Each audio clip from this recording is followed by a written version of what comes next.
hemşerilerim, buradan Ağrı'dan bütün Türkiye'de biz buradan bir çağrıda bulunuyoruz. Biliyorsunuz son günlerde sürekli bir ekmek üzerine bir spekülasyon, bir manipülasyon yapılmaya çalışılıyor. 4 lira olacak, 5 lira olacak, ekmek bulunmuyor falan, böyle iftiralarla, algılarla bizi, halkımızı tedirgin etmeye çalışıyorlar.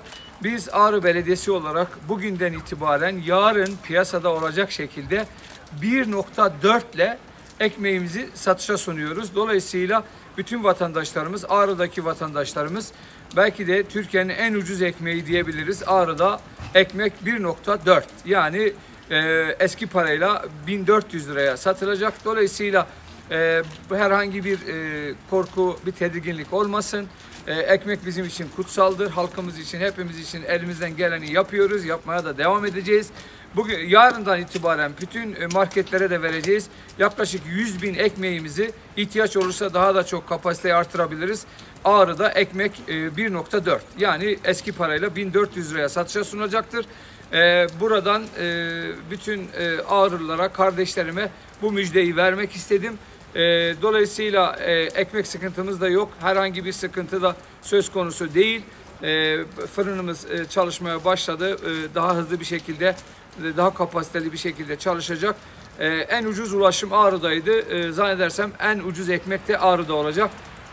İstanbul'a belediye başkanı da inşallah Ağrı'yı örnek alır. Ekmeği daha da aşağı indirmek için çaba sarf eder.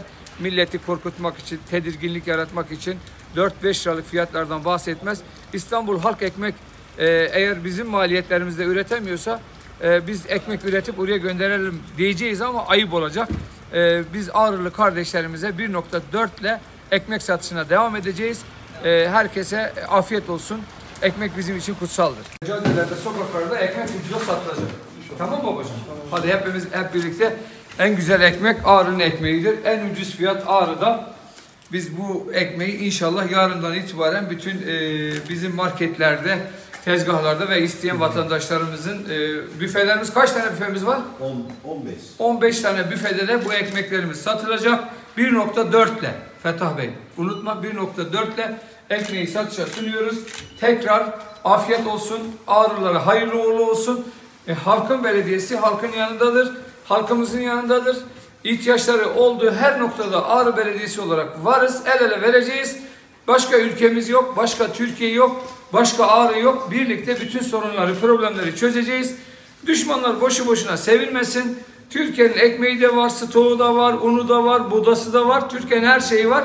Yeter ki dışarıdan etkilenip algı yapmasınlar. Twitter, sosyal medya üzerinden insanlarımızı tedirgin edecek beyanlarda bulunmaktan vazgeçin. Size bir faydası olmaz. Biz hepimiz hep birlikte bu ülkenin yurttaşlarıyız. Suriye gibi yapmak istiyorlar, Irak gibi yapmak istiyorlar, Lübnan, Libya gibi yapmak istiyorlar. Biz bunlara müsaade etmeyeceğiz. Bunlara karşı çıkacağız, bunlara karşı direneceğiz. Her şeyimizle biz bu ülkenin evlatları olarak ülkenin imkanları, ülkenin halkının hizmetine sunacağız.